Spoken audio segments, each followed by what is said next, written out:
by voters and for voters that provides an open forum where candidates can holistically engage voters, our citizens who are the true decision makers on election day. All candidates seeking offices were invited to tonight's forum. Tonight's questions were solicited and submitted from voters who reside east of the Industrial Canal. The rules of tonight's forum were previously submitted to each candidate and applied throughout the evening. I would like to introduce Brandon Gilmore with You're Gonna Feel Me Now podcast. Brandon, the floor is yours. Thank you, Ms. Dawn, and good evening, everyone. Welcome to the second evening of our 2021 series of Voters East of the Industrial Canal Municipal Candidates Forum, which is being brought to you by the Box Studios located in East New Orleans. At this time, I would like to introduce my co-host for this evening's Orleans Parish Sheriff's Forum, Ms. Alexis Farrellat. Good evening, everyone. My name is Dr. Alexis Farrellat. I will be your co-moderator tonight. I'm a resident of District E, and I am a voter that resides east of the canal. Thank you, Ms. Alexis. We're going to go ahead and get started. We're going to begin this evening's introductions with the incumbent Orleans Parish Sheriff, followed by the introduction of all other sheriff office candidates in alphabetical order, starting with Sheriff Gusman. We have Mr. Gusman. Ready? Yes, sir. Thank you, Ms. Gilmore, Dr. Farrellat. I've always appreciated the voters of east of New Orleans for their support. When I was elected, OPSO was a mess. We had 13 buildings, mostly in a state of disrepair and neglect. It was a revolving door for both inmates and staff. It was historically underfunded and mostly relied on state funding for most of its funding.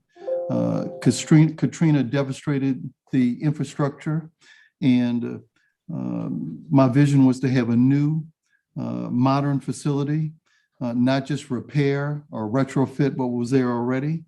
It was a long journey, and despite political inaction and adversity, we persevered. We abandoned and tore down every single building that was being used when I got elected. We increased training, doubled employee pay, and established a stable funding source for the Orleans Parish Sheriff's Office, which had been historically underfunded. We established a day reporting center for those who were released, hoping that they would not come back. We established a reentry program with family nights. We hired individuals in our transitional work program who are now permanent employees of the Sheriff's Office. We established a school, an accredited school with the Louisiana Department of Education, where we give diplomas. We partnered with Tulane University School of Medicine for psychiatric services. We have chaplains, volunteers, the Girl Scouts, Delgado, Goodwill, Metropolitan Human Services District, all come in and work with our inmates. I have vaccinated 100% of the staff at the Orleans Parish Sheriff's Office. We have vaccinated now over 750 inmates at the Sheriff's Office. I would appreciate your support. I'm number 4 on the ballot and happy to answer any questions that you might have. Thank you, Mr. Gusman. And Mr. Quentin Brown.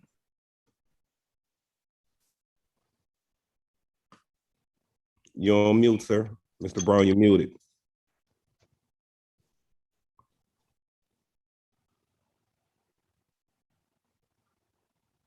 I got it right there. Okay. I'm Quentin Brown. I'm 51 years old.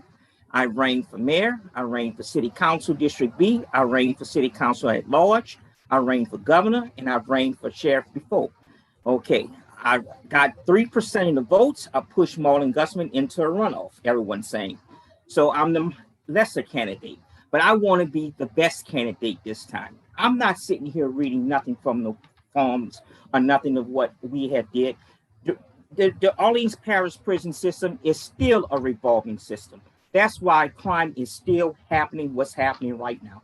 I rode all down in the east. I mean, you don't know, if you can see my black truck and my red truck with my signs like this right there saying, I care, no more BS. That's what I really mean. It really means that. And what it is that if a man hasn't discovered something, that he would die for, he isn't fit to live. And that's what I'm doing. I want this job. I'm ready to take on this job, and I'm willing to ask him to help if he is any kind of way, if he do lose, if he can come on and help out and help us out. All the other candidates can come on and help us. I just want to give the people another choice. This man been in there 16 years. I don't know him personally, and because God always said, do not judge our neighbor. But he forgot to say, you must judge your politician. And I voted for Marlon Gusman every time he had ran for office when he wasn't running against me. But I think I could do a better job than he can. I know I can. Because if I have to stay at that jail cell, Marlon, I want to ask you, do they have any room so where I can put a day bed in your office? Because that's what I would do. Because I want to stay there and see what's going on. I want to know why this revolving door is happening. I want to know who's slipping the drugs in. I want to know who letting these prisoners out. I want to know why the back gates are being opening sometimes. All right, Mr. Brown, thank you. Sorry about that. Miss Janet Hayes. I'm Janet Hayes. Thank you so much to the voters east of the Industrial Canal for inviting me to this forum and everyone to this forum. Some of you know me. I am a fighter. I fought against police brutality, racism and oppression, environmental injustice, big money in politics, wage inequality, and to end discrimination against people with untreated and undertreated serious mental illnesses. I'm a doer. I get around bureaucracy in order to reach people with the help that matters. For instance, I've built and sustained a nationally recognized nonprofit organization to create alternatives to incarceration, homelessness, and death for people living with serious mental illnesses. I went around opposition to initiate the creation of a specialty court program under civil district court that tackles how to assist people with serious mental illnesses who don't want help to get help. People know where there's help, there's hope. I have vision. I envision turning Charity Hospital into a one-stop shop mental health care and research center of excellence. People now say I was right. I'm uniquely experienced where others are only beginning to study problems. I am already implementing programs. We don't need more studies. We need to fix problems. I'm independent. I've never taken money from organizations or agendas with strings attached. I care. Some people think that caring is enabling behavior that keeps people trapped in their mental and physical jails.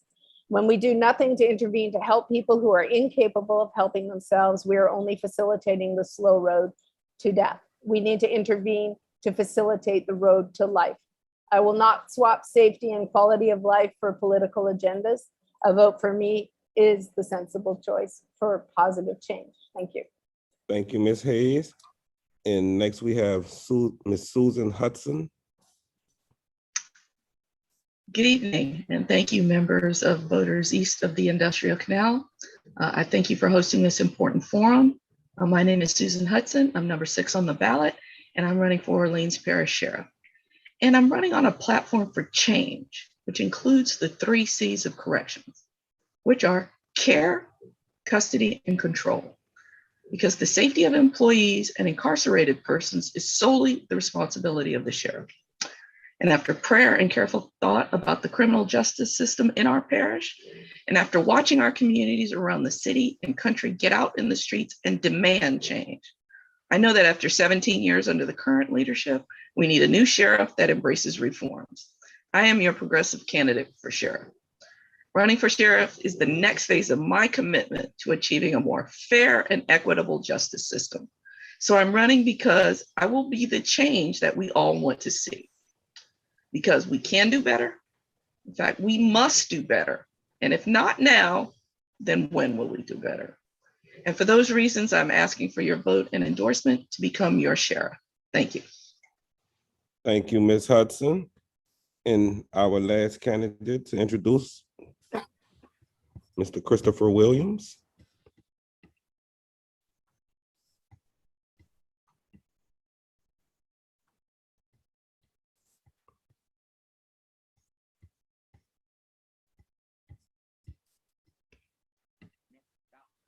I don't think he's on, Brandon. Okay, no worries. Sorry about that. Okay, the next set of questions, we're going to give each of you candidates a minute to respond. And please, let's try to stick to the rules, no personal attacks on each other. Just stick to the question. First question, we're gonna start with Mr. Brown. Can you please define the roles and responsibilities of the Orleans Parish Sheriff? Then give us strengths, weaknesses, and skill sets, and how you believe they qualify you to effectively serve as New Orleans Sheriff. Okay, what qualifies me to be the next sheriff is because number one, I care. I care about every day you walk out your house.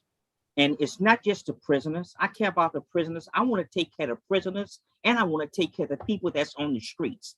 It's time for the sheriff to get from behind the desk and get in the streets and help these police officers and attack this crime. We are really getting swamped by this crime that's happening down here, and someone has to stand up. I'm just a regular citizen. I'm a lawn care guy. I have to stop from cutting grass to try to come get this stuff straight for this man. Because I'm telling you, I'm saying it right now. Marlon, I don't have seconds nothing. remaining. Continue. Continue? Yeah. Yes, it's just that I don't have nothing against him. Nothing. I just think I can do the job better. That's all. And I want to do the job and make it right. And I want to make sure that the new phase of this jail that they're supposed to be building, I want them to have a daycare center for these officers. These officers getting underpaid. They're not getting paid fully paid and everything. Thank you for that, Mr. Brown. Next, we'll go to Ms. Janet Hayes. Would you like me to repeat the question? No, that's okay. The primary function of the jail is to provide safety for inmates, and the sheriff's office is also there to provide safety for citizens. And the way to do that, and what qualifies me, is my record in transparency and accountability. There are three kinds of accountability. There's accountability for systems actors. Inmates tell the story. We can follow the lines through the inmates down to the courts, the judges, the police, the behavioral health system, and we can see where the problems lie that landed people in jail in the first place and hold those people accountable.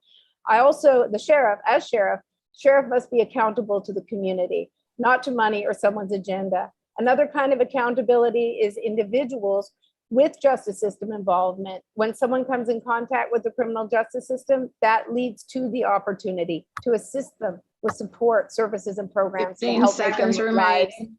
to help make them lives whole and become better citizens. Thank you, ma'am. Ms. Susan Hudson. Thank you. The Orleans Parish Sheriff is responsible for the Orleans Justice Center, or the jail, and all those components of it, which house people who've been incarcerated in our parish. He also runs the civil division, which after the civil sheriff and the criminal sheriff merge, which serves process, handles some evictions, and handles foreclosure sales. Also provides security in the courthouses, and yeah, I think that's it. So to be able to handle these particular functions, you have to have experience in the criminal justice system, which I have. I'm a former defense attorney, former prosecutor, former assistant city attorney, handling employment and policing matters. And then for the last 17 years, I've been monitoring law enforcement agencies, including the Austin Police Department, the Los Angeles Police Department, which also had detention facilities, and then the New Orleans Police Department for 11 years when I was the independent police monitor.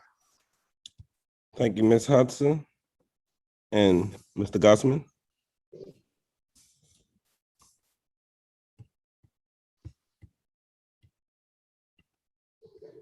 Yes, the roles and responsibility of the sheriff is the chief executive officer of the court, also the care, custody, and control of and rehabilitation of incarcerated subjects in Orleans Parish.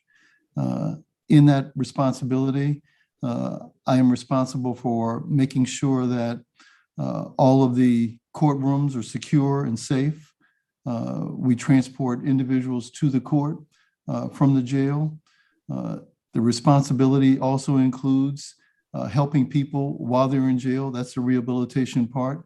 That's why we partnered with a number of agencies including the Orleans Parish School Board.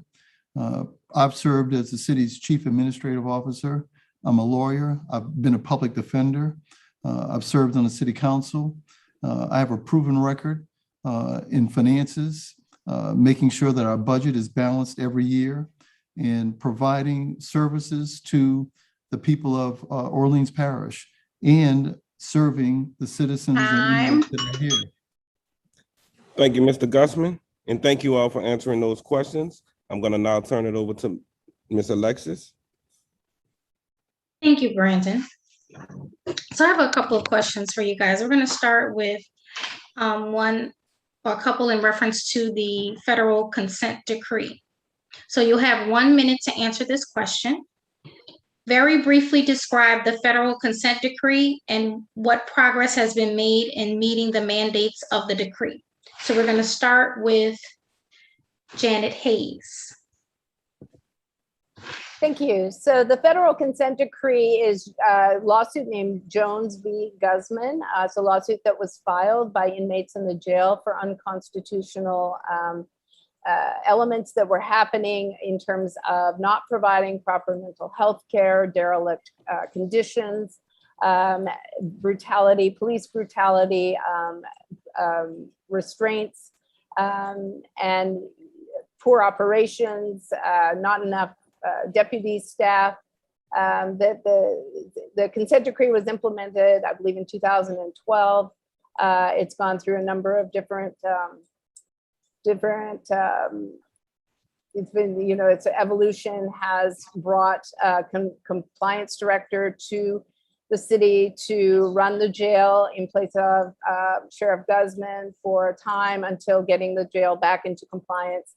I know the judges are now satisfied that it's far enough along to allow the sheriff to again take control of the jail, but it has a ways to go. Thank you. Susan Hudson. Thank you. Consent decrees. Well, first of all, this question, of course, when I talked earlier in my opening about the 3 C's of corrections and the platform I'm running on, care, custody, and control, the first question, this question, like the first question, corresponded to the 3rd C, control. And so consent decrees or consent judgments are court-ordered reforms. They're orders that lay out how a law enforcement agency will reform itself. Those lawsuits can be brought by the federal government or by community entities, like in this particular case. And the main tenets of the consent judgment in the sheriff's case is for violence in the jail and for substandard medical and mental health care. Those are the 2 biggest parts of the consent decree. This would be my 3rd consent decree that I've worked on. I helped the Los Angeles Police Department comply with theirs. I've helped the NOPD comply with theirs, and they're getting pretty close to the end of theirs as well. And so I can bring all of that experience to bear in complying with this consent decree as well. I'm an accountability and transparency expert. And so that's what I would do. Comply with the letter of the law. This has been, thank you. Thank you so much. Sheriff Guzman.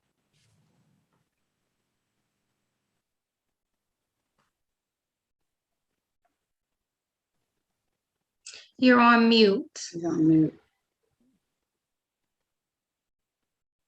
Thank you. The consent decree, which I voluntarily entered into in 2013, was aimed primarily at making sure that we had the adequate funding to properly run and staff the jail. We are now 97% in compliance, either on a partial or a substantial compliance basis. The consent decree did address a number of issues that were happening here. Over the time period that we have been under the consent decree, we've gone from these dilapidated buildings into a modern state-of-the-art facility. We've made tremendous progress. As I said in my opening statement, we now have a stable funding source that was critical to making sure that we could double employee pay, stop the exodus of employees, try to retain more qualified staff, and make the meaningful adjustments that we had to make in order for us to have a constitutional facility. We're well on our way to do it.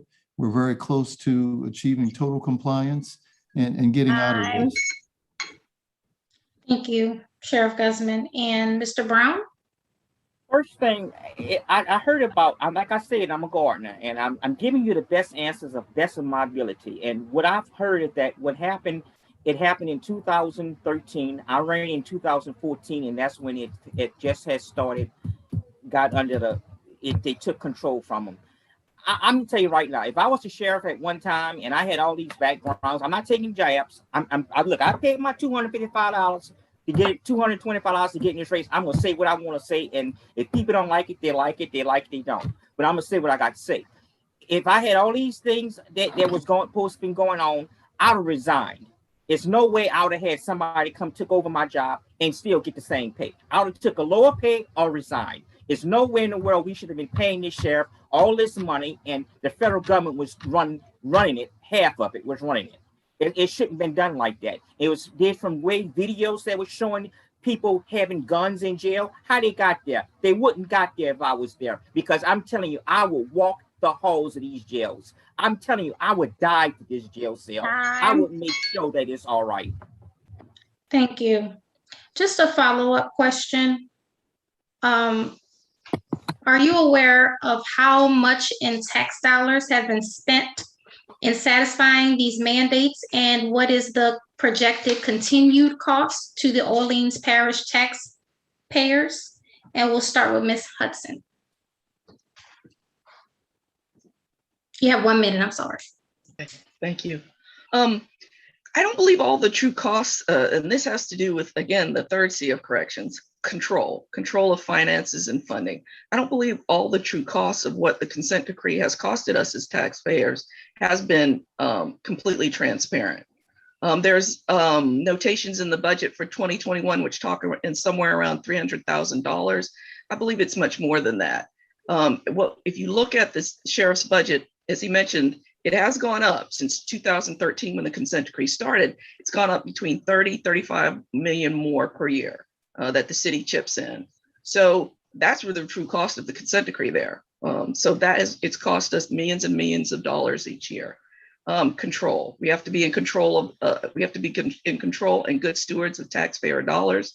One of the first things I want to do is audit every single cent that's been spent, and make sure that we competitively bid all services so that we can save as much money for the taxpayers and for programs that are truly about reducing recidivism. Thank you.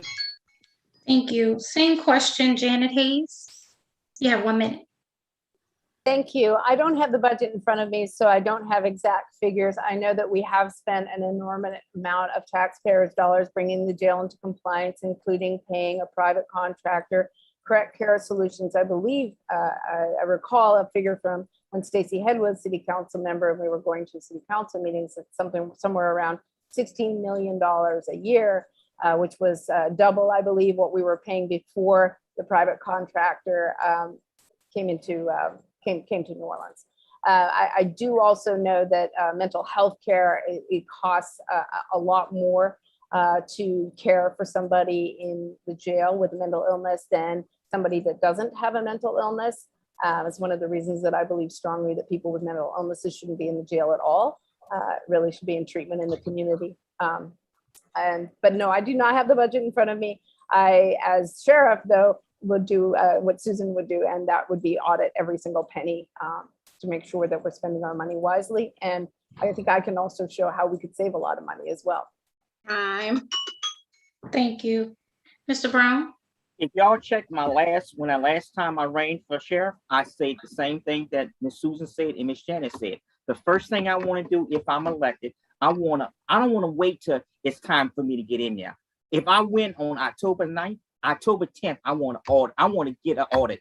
I want to see what's being spent. I don't have the budget in front of me right now, but I know it's being spent a lot of money because all these fancy, nice cars they're riding around in. They got new Suburbans and everything. They go and eat at fancy restaurants and everything. Mental health is going to cost, I know, some serious money coming up. And then I know this new phase of this jail cell that they're supposed to be building. They say they're supposed to cost them close to $8 million a year to run it.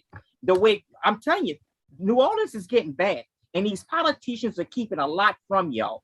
I want to be the man to tell the citizens what's going on. I want to let the voters know where your dollars being spent. The same guy that set this Zoom thing up is going to be working for me and letting you know they to zoom in to jail cells and zoom in the cameras, and you better see anything that's going on in that jail. If you want to go to the accounting department, I'll let you do that.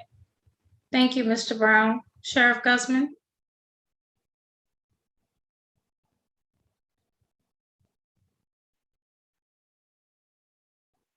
Yes, the direct cost of the consent judgment are right about $5 million. The indirect costs are more because those are the costs that we took to make sure that we were in compliance, making sure that we had adequate mental health services, making sure that we had an adequate facility, making sure that staff was well paid, making sure that we had the programs that we could get for the inmates and to help them become better while they're here.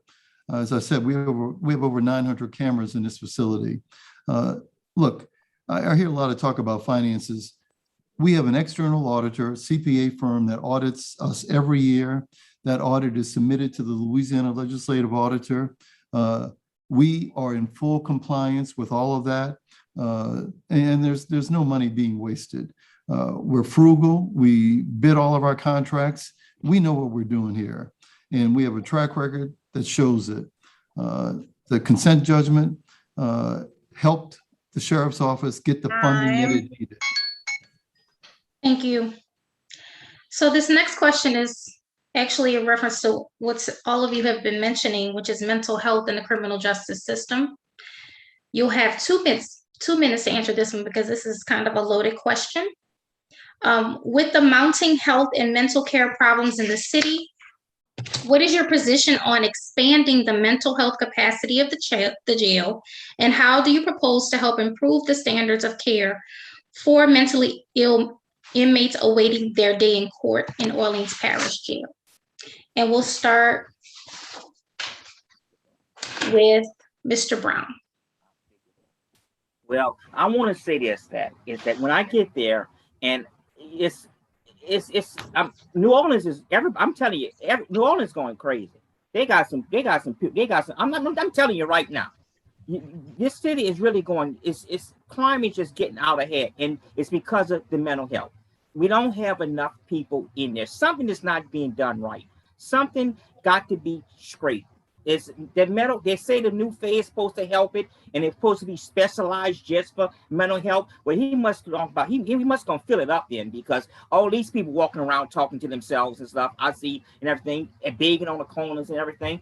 We need help. We need some serious help with this. We need to get more doctors in there. We need to get more nurses in there. We need to get a lot of more staff in there that's really know what they're doing, and qualified people, not people that we know are friends of a friend, or a cousin. We need qualified individuals to come in there and assess the problem that's going on with the mental health, because mental health is a serious problem. We've seen it on Olympics where mental health is a serious problem and everything. And the way it's going, ooh, Lord have mercy. I just want to say, just God help us, please. Thank you. Susan Hudson, if you need me to read the question again, I can't. You have 2 minutes. Yeah, could you read it again, please? Sure. With the mounting health and mental care problems in the city, what is your position on expanding the mental health capacity of the jail? And how do you propose to help improve the standards of care for mentally ill inmates awaiting their day in court in the Orleans Parish Jail? Okay, thank you. This corresponds to all 3 C's of corrections: care, custody, and control. But number one, I want to just go on record as saying I'm against phase 3.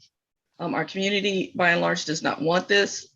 If we listen to our community and listen to the solutions that they're talking about, we can do better. Buildings do not provide care. People do. There's already a shortage of staff. Contrary to what the sheriff talked about, being able to retain staff, there is a shortage of staff. On some nights, there's less than, there are single digits of deputies at the jail overnight to care for all those prisoners. So we know we cannot build another facility that cannot be staffed appropriately, and which will cost another $8 to $9 million to staff. So I'm against phase 3. And we can take that money. I've already talked to legislators who say we can repurpose FEMA funds. In fact, I was reading an audit of some of the funds the sheriff has used from FEMA previously, in which he did not comply with the letter of what he said he was going to originally spend on. So we know that we can go back to FEMA, work with our legislators to use that funding to build something that all of us can use. Mental health and substance abuse facilities that the entire community can use, and you don't have to go to jail to get treatment for.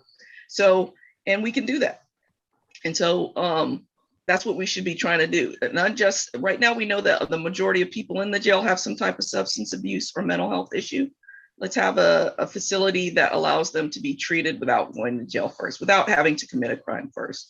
And that will help with the recidivism when we actually have resources in the community for the sheriff to hand off folks to. So they're getting treatment in the jail, and when they leave, now they have a place to go and to continue to be treated. And then there's the group WellPath, which the sheriff started contracting with years ago. The city currently handles those contracts, but WellPath has been sued over 500 times since 2018, all around the country for substandard medical and mental health. We should not be using WellPath. We should not be using them again. We should be looking for world-class health, mental and medical health. And we have that right here in this city. Thank you. Thank you. Sheriff Gussman, do you need me to repeat the question? No, I don't need you to repeat it. Thank you for the question. First of all, it is imperative that we build a special needs building. Currently, we're in a temporary building that doesn't have windows. It has a lot of maintenance issues. So we need to build it. And contrary to what some people say, and look, just about everybody who knows anything and is not trying to make this a political issue, they know we need a special needs facility. Some people are saying that we ought to retrofit what we have right now, and that would be good enough to retrofit an existing building. Well, we have the funding from FEMA to do it right, to make sure that we get this right.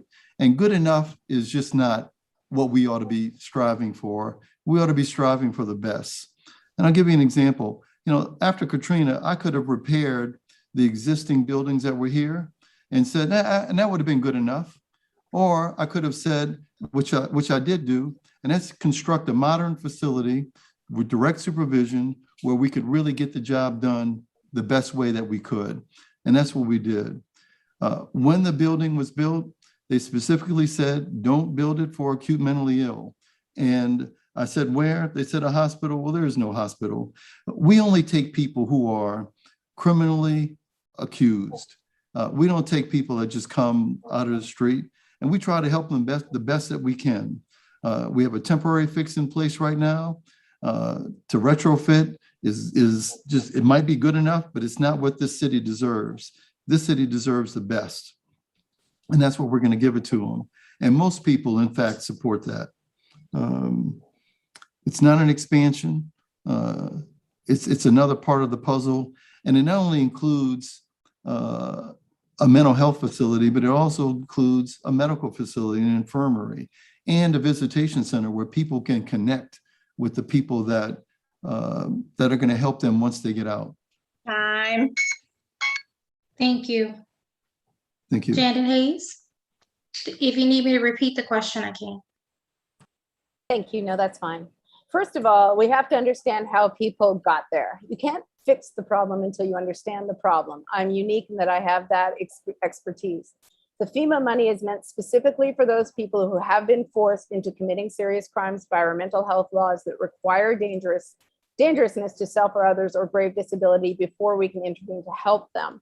Both of my opponents' jail proposals will have solitary confinement cells because many people will not accept treatment because they don't think they're sick. Mental health jails mean people must commit crimes to get in them. Ignoring the problem makes it worse. Many people are sent to Jackson, Louisiana because they're too sick to stand trial. My plan is to build a forensic civil hospital here with those FEMA dollars to keep them closer to home, where doctors, lawyers, and family members have closer access to them, which will save tons of money in the long run. My plan will place the state facility under the East Louisiana Mental Health System, the same system that already oversees the hospital in Jackson. The Department of Forensic Psychiatry oversees the hospital in Jackson, and I will work with legislators and Tulane and LSU to do the same here. The sheriff is then removed from liability. We now have a right-sized jail, and the sheriff can even contract for meals, laundry, and security services, thereby bringing money into the jail for rehabilitative programming and to increase deputy pay. The money is not meant for people less sick who can be diverted or deflected from jail because they have not yet committed a serious crime. Through collaboration with my national partners who actually close down jails because of their gold standard diversion and deflection programs, I will work to do the same here. Unlike the phase 3 and retrofit plans, my concept will not leave you out of planning. Whether or not a person has committed a misdemeanor or serious felony offense, if they have a serious mental illness, an illness is an illness, and an illness needs treatment, not punishment. Waiting for people to commit crimes to get them into treatment threatens the safety of the city, the safety of families, and the individual who is sick. I'm going to work to decriminalize mental illness on both sides of the criminal justice system. Vote for treatment before tragedy. Thank you. Thank you. Okay, moving in a different direction. The next question is about the right to vote. You'll have 1 minute to answer this. For those individuals who are detained under the control of the Sheriff's Department, but who have not been convicted of a crime, what are your plans to ensure that those detained have an opportunity to exercise their right to vote? And we'll start with Janet Hayes. You have 1 minute.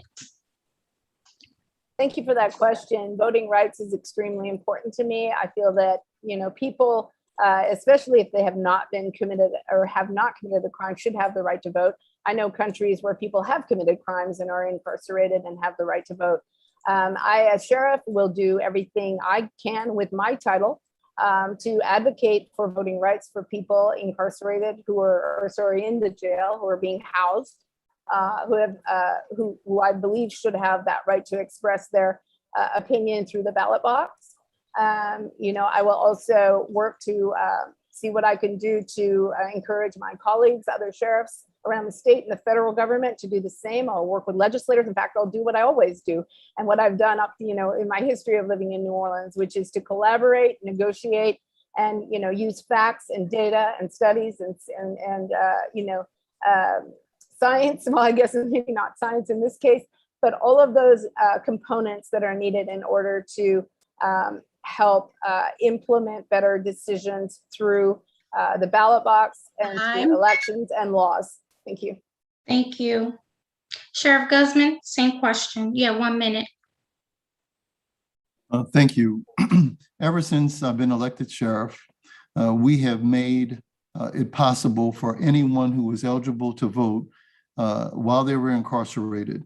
I've worked directly with the Registrar of Voters, Dr. Sandra Wilson. I've worked directly with sororities like Delta Sigma Theta and also other organizations who have come here and encourage people to register. We give them an absentee ballot. They complete the absentee ballot, and voting has occurred in every single election since I've been elected sheriff. I know that voting is important, and I want to make sure that everyone is not robbed of that opportunity to vote in an election. Thank you for bringing that question up, because it's something that I really believe in. Thanks. Thank you. Mr. Brown, same question, 1 minute. Well, I wish you would have asked me that question. Asked me before you asked him, because he took my answer from me. And that's what I would do. I would bring ballot. I would go to the voter registration and find out what we have to do to make the prisoners be able to vote. Like they send ballots to us, and we sign them and we send them in. That's how I would do it for them. And I'm gonna tell you one thing. That's what Martin Luther King died for. He died for the right to vote. And if you're not convicted of, even if you're convicted for a crime, anything, you shouldn't be stricken the right to vote. No one should be stricken the right to vote, because that is America. America is the right to vote. You should be able, I don't care what crime you commit, you should have the right at least to vote. But if you do the crime, you should do the time. Thank you. Susan Hudson, same question, 1 minute. Okay, thank you. As you noted, this is, sorry, let me start over again. This corresponds to the third C of corrections, control. It's also about custody. And jails are often filled with people who remain eligible to vote. As you noted, they're not all convicted. And so ignoring the conditions and treatment of the incarcerated becomes easier for politicians to do when there are no consequences for doing so on election day. So it is time to turn the Orleans Justice Center into a voting precinct. I was on another forum with all the candidates for clerk, and they all talked about expanding the ability of people to be able to vote. So let's make it a polling station in that facility so that we make it very easy for everyone to vote, including those who work there. So we're ensuring that the right to vote is never abridged for those who are eligible to vote. As Democrats, we should all be for that. Thank you so much.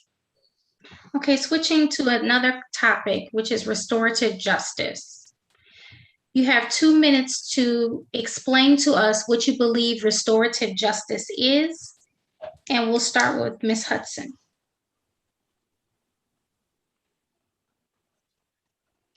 Okay, thank you. So restorative justice, I'm not going to be able to give you a clinical definition, but to me, it's recognizing wrongs and harms that have been done, and systemic wrongs and systemic harm that has been done.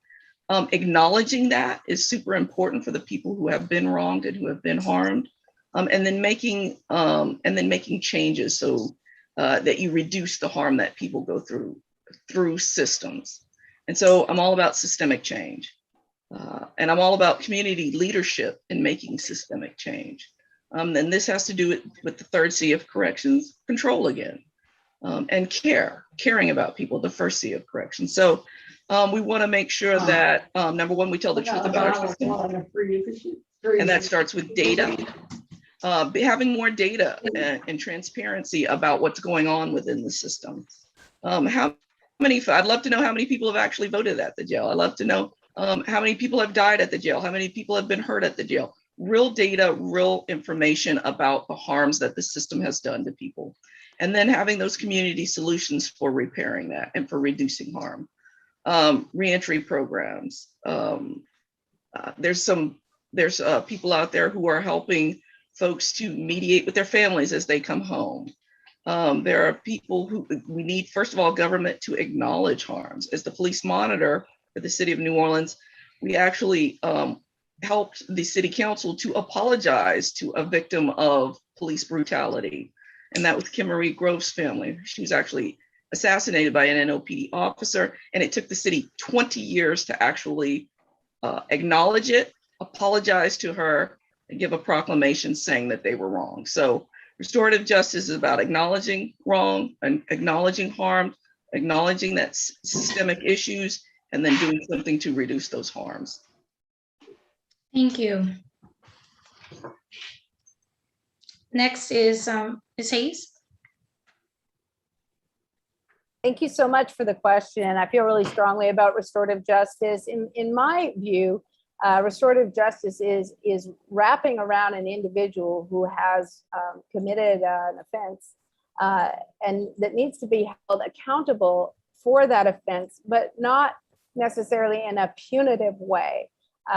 It opens up this opportunity then to explore what's going on with that individual, what happened in their life that caused them to do the thing that they did wrong, and to bring actors together to work to restore the individual, or maybe they were never there to begin with, but to provide them what they need, to make their lives whole, while at the same time acknowledging the victim. And I think mediation practices are amazing. I was part of helping to implement mediation at the Independent Police Monitor's office from a distance. But I really do think that punitive measures are really unproductive. They make people worse, and that if we're going to make people healthy and whole, we need to treat people like human beings, but again, they should be held accountable for their actions. But yes, absolutely providing those programs. I have a whole list of them right here that when I become sheriff, I'm going to implement all of them. So I'm just going to leave it there, but thank you for the question. Thank you. Mr. Brown, same question. Well, I'm not going to say when I become sheriff. I'm going to say if I become sheriff, what I would do. When someone comes into my prison and they come in there and they go in there and fight some kind of crime, and then they have a hard sentence, they have to be restored.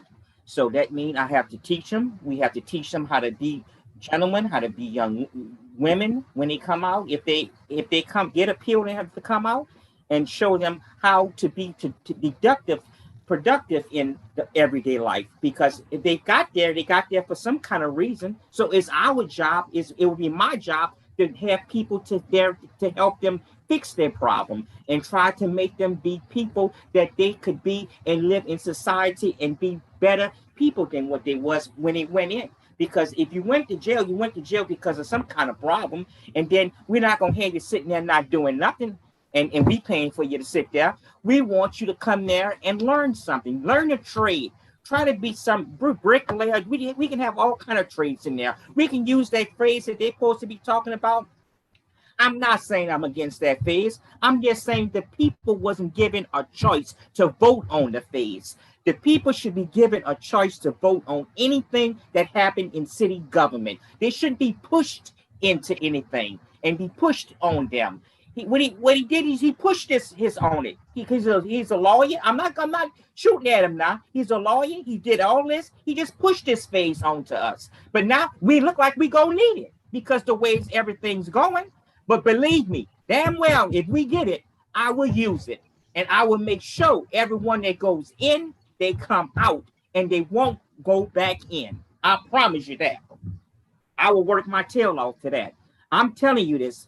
I don't have to do this. I'm like the doctor, what he said. I don't need a job. I cut grass for a living. I love cutting grass. But every time I hear about a murder in the jail or murder outside in the street, that's why I want to be sheriff.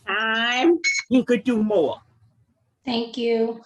Sheriff Guzman, same question. So restorative justice is about healing. And, we have a pretrial facility. Most of the time we have to focus on healing that individual so that they don't go out and commit the same crime again. They don't go out and do the same behavior all over again. And that's why we work with agencies like Goodwill, we work with Delgado, we work with Metropolitan Human Services.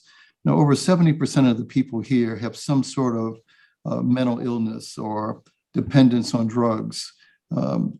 Restorative justice helps them understand it. That's why we employ people that are ex-offenders. That's why we have a day reporting center to help them think for change, to help them stay away from that lifestyle that they were in before, that they were addicted to help them understand that people, places, and things, if they keep doing the same people, places, and things, they're going to end up back here the same way. It's difficult sometimes to have direct contact with victims, but by and large, restorative justice is what we need to do by helping people heal themselves, helping them become better when they leave than when they came in. Thank you, Sheriff. And there's a follow-up question to this, and you'll have 60 seconds. What is your action plan for implementing a restorative justice program within the Orleans Parish jail system? So I'll start with you, Sheriff. Get me these hard questions and they can talk. So we are implementing it now. That's what the Day Reporting Center is all about, where we're helping people that are on probation, on parole, helping them not go back. As part of being in the Day Reporting Center, you have to do an internship, volunteer work, helping your community. Our community service program with the community service inmates, where we help communities. We help communities. Sometimes we put tents out there for nonprofit organizations, for community members. I hire ex-offenders that come here and work and are productive citizens. Having a job when they get out is helping our community, helping restore the justice, helping them see that there's more to life than just the lifestyle that they were leading before. So, we're doing it now, I said, with the partnerships we have, with the school that we have. with the accredited school. Look, we've been successful in getting diplomas, actual diplomas, to people that are now back in our community. Thank you so much. Mr. Brown, same follow-up question. You have a minute. Talk right after him. I can get some now off him since he is chair. As soon as they come in there, I'll see my staff and I let my staff let them find out what's going on and what they like, what are their interests, and if they are convicted for for a period of time, then we can get to a program and see what kind of program they would like to do, and then what they would like, and have mentors come in, and all these people, all these activists, all these preachers and everybody they're talking about, they want to help too. The politicians can't do it all themselves. The city has to come in, and the city has to involve in coming in. Now, I'm helping the politicians this time now because I'm a regular citizen. I'm coming in, want to help. So the citizen has to get involved, because if I'm the sheriff, I'm going to tell you, I'm going to do my job, but I'm going to let the city know when they don't do their job, because I'm going to get involved. I'm going to get into the public. I'm going to get on TV. I'm going to get on radios. I'm going to get on casts like this. I'm going to get, y'all taught me how to do Zoom now. I'm going to make sure we get Zoom in there, and we're going to do this right. We're going to make it Thank you. Janet Hayes, same follow-up question. Thank you. I appreciate the question. I agree with what much of my colleagues have already said. Safety in the city is a community problem, and it requires a community solution, and we need to tackle, crime as a community. The first thing that I would do is, much like what Mr. Brown said, but effective screening immediately upon booking. I would incorporate, I would put in a jail in reach program where we have people come into the jail to look for things we might have missed on screening at booking. Definitely detox and substance disorder treatment, medication assisted treatment. We also need mediation training for deputies, according to the National Institutes of Correction. We need, deputies also need to have their own mental health care taken care of. So I would encourage peer-to-peer support training to improve emotional and self-awareness, anger management, parenting classes for both deputies and people in the jail, vocational training programs, GED programs, much of what's already been said. Thank you. Thank you so much. Ms. Hudson, same question. Okay, thank you. Yeah, I agree with my colleagues here, fellow candidates here. You got to go to the community. They are the experts in this. And that's what we did when I was the independent police monitor, and we put together our mediation program, which was a restorative approach program between members of the community who felt they had been wronged by police officers. It's run in our office, but our mediators are all members of our community, and our community put it together because they know they have solutions. There's places like the Center for Restorative Approaches. There are different REMILA. There are other programs out there where they're bringing people together because they're experts at doing this. So I wouldn't look to my own understanding of it. That is not my expertise, but I know that we have experts out in our community, and I would use their expertise and their approaches to bringing people together.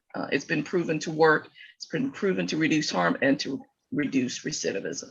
Thank you. Thank you. So we're going to move to a different topic here. This is about arrest. This question, you're going to be allotted 60 seconds or a minute. Do you see incarceration, specifically knowing the incarceration rate in Orleans Parish, as an effective tool to address the city's crime rate and social issues? Yes or no, and why? And we're going to start with Mr. Brown. You was gonna say that. Well, like I said, I'm a citizen. I'm looking in, just like everybody who's listening looking in, and I'm a man for one thing, and I'm not afraid to say if I don't know something, or I'm trying to know something. All right, I'm not a doctor. I'm not a lawyer. I haven't been a city council member, and I haven't been no other civil leader, but I have been a community voter and a registered voter. People that's listening, a voter. So I'm not afraid to ask because I'm a man. Can you repeat that question and I'll get the answer. I can try to answer the best of my ability. I'm not afraid to say it. I need to Do know. you see incarceration as an effective tool to address the city's high crime rate and social issues? Yes or no, and why? No. We don't have to. We got to make sure that we stop incarcerating people for any old thing. And you can't keep on putting people in jail for just because they have a traffic ticket or because they have a little ounce of weed on them. Make them pay a fine. These little bitty drug dealers, make them pay fines. We don't want the little bitty drug dealers. We want the big drug dealers. We want the ones that got the yachts and the boats and the airplanes.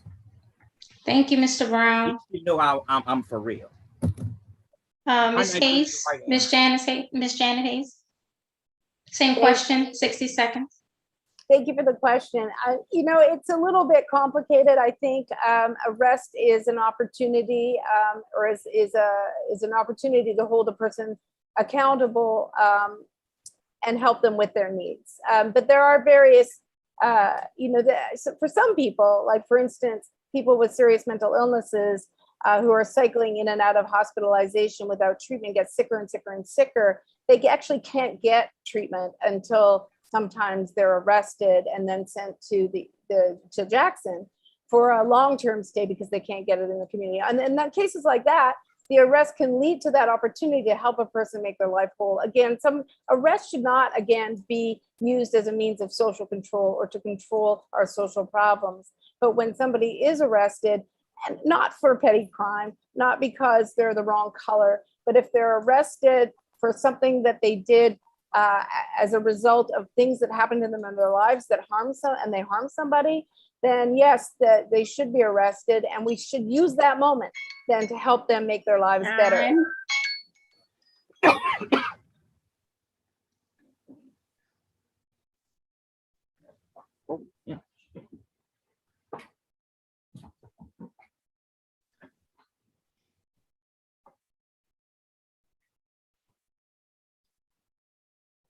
What's going on? I'm on mute again because I don't hear nothing. Sorry about that, guys. My internet went out for a second. Ms. Hudson. Thank you. Yeah, as the independent police monitor for 11 years, I had objections to a number of types of arrests because it was just there. It was not calculated to incarcerate folks who make us unsafe. So there are murders, aggravated assaults, violent crimes, rapes. Those are folks who make us very unsafe. But at the same time, I've seen the New Orleans Police Department arrest musicians for making too much noise downtown. Over the last year, this community and city council have worked to eliminate some of those arrests and to require the police department to only to give summonses instead of arrests. And I think that's the appropriate methodology. And we only hold incarceration for those who make us unsafe, physically unsafe. So I do believe that we are on the right path in this city. And that corresponds to the second C of correction, custody. Thank you. Thank you. Sheriff Guzman? Well, the answer is yes, for people who commit violent crimes and for people who just don't get it. And what I mean by that is those who break into your car, get caught, break into your car again, and then break into your house, because most crimes are crimes that escalate. So look, we should not be arresting people for not having their driver's license. We shouldn't be arresting them for being careless or making mistakes. Everybody makes mistakes.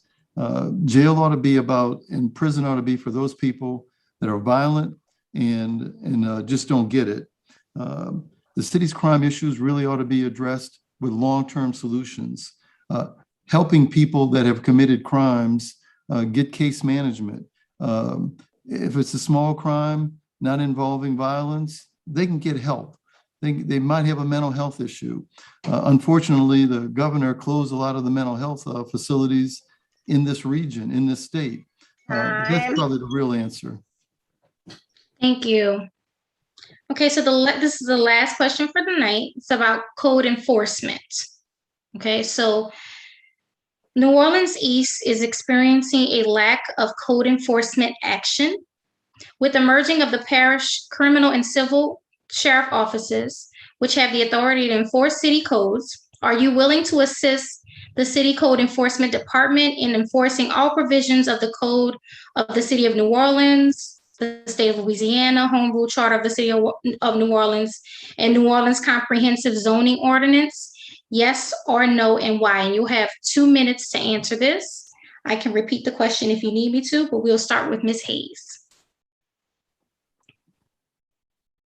Thank you. I don't need 2 minutes because I can tell you unequivocally that I will absolutely work with New Orleans East, and in particular your organization, to listen to you, to hear your code enforcement problems, and to work with you hand in hand to do what I can do as sheriff to ensure that your blight, your the code difficulties that you are having that are making your community less safe, overgrown grass where people can hide, litter, all of those things that create deterioration in neighborhoods. I mean, I have a lot of experience in that after Hurricane Katrina, worked hand in hand with neighborhoods to help them recover. And I dealt with code enforcement a lot in other neighborhoods. So we went to the top. It's very difficult. Some of these laws are antiquated. They have title issues on homes that can't find the title owner, and so they sit there and sit there and sit there. That's unacceptable. There are ways to deal with that. We did work to try to implement a mow to own program, and so. But I look, hey, I'm a change agent. I'm going to do whatever it takes to make sure that justice is done, that problems are solved, and I'm going to do it with the help of the community. Not with the help. I'm going to do it in conjunction, partnership, hand in hand with the community. I need the community to tell me what they need for their neighborhoods. I will work and use my skills to make it happen. Thank you. Thank you. Ms. Hudson, same question. If you need me to repeat it, just let me know.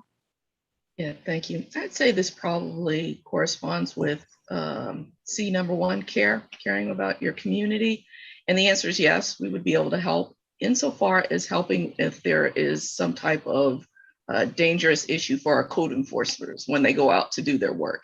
As a former prosecutor, I actually enforced some code enforcement ordinances, and it didn't require a great deal of police response because we had other avenues to ameliorate some of those issues that were going on. So we had the city had grass cutting to go cut grass. What if you have somebody who's handicapped or something of that nature, or somebody who can or is elderly and cannot cut their grass or cannot handle their property? What are the programs in place to help those folks? So it's not strictly a law enforcement issue.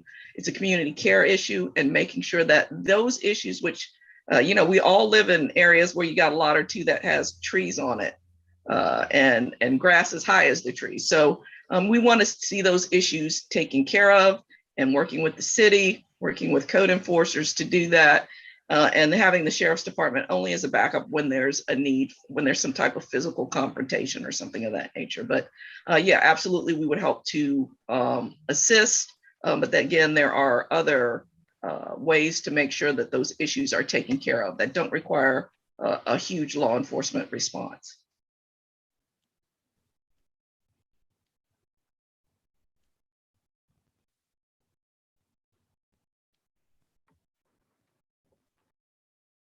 All right, I'm not on mute, nobody. I don't hear nothing.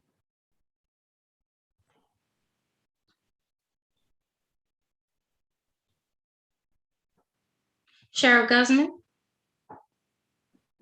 So the quick answer is yes, we want to help in any way that we can. Let me tell you what we're already doing. So we've assisted with a number of cleanups in New Orleans East and around the city, helping remove tires and trash and debris. We also work very closely with the code enforcement, because when property is declared blighted, they go to court, they get a judgment, and the sheriff is responsible for executing that sale. We had 2 blighted sale properties today. We had 4 actually scheduled. The 2 were stopped, nobody bid on them. But that's one of the key ways that we can help out. I do think that Having a law enforcement present is necessary, and I'd be happy to use some of our reserve officers to assist with that, helping neighborhoods clean up, making sure the laws are enforced. Again, this is probably primarily a responsibility of the city to make sure it happens, but we're there to assist and help. Thank you. Mr. Brown? Well, I tell you one thing, that's the easy question. I'm gonna say yes all the way because, like I said, I'm here to help better the jail cell, the prison. I'm here to help better the community. And I'm telling you, I'm not lying. I swear to you on my life. I was down in New Orleans East today. Y'all need all the help y'all can get. I'm serious. It's really bad down there. Now y'all talking about ties. Y'all talking about all this grass cutting and everything. Well, we got city works for all that to do. Well, we got sanitation. What they gonna do then? Well, know what I want to do as sheriff? You see this word? It say I care. I care about the crime. You got crime down there in New Orleans East. I want to try to see if I can train more deputies to get in the jail so I can get the ones that's in the jail, patrolling the jail on the streets. The ones that's been there for 10 and 15 years, just sitting behind the desk, just in there guarding prisoners. Let's get the ones that just graduating and put them on the streets, and let's start fighting crime down there. Crime is your main issue in New Orleans East. Ain't no damn ties or no grass growing or all that other stuff, but you'll have my number, you'll have my email, and we have a task force that'll go attack the problem they need to be talking about. We talking about crime. Crime is the main issue. I care. That's what I'm trying. I want to stop that. I want you to be able to come walk out your door. If you live in a night walk, or if you live on Rose Drive, or if you live in the Mizzou, or you live in the New Orleans East area, to walk out your house and be able to get in your car and go to work, and not while I'm getting shot or getting robbed. I want to put more of my deputies on the streets. But before we put more deputies or my deputies on the street, we have to train more to go in there so we can take the ones that's in there that's trained better out and put them in the streets. We have crime to worry about.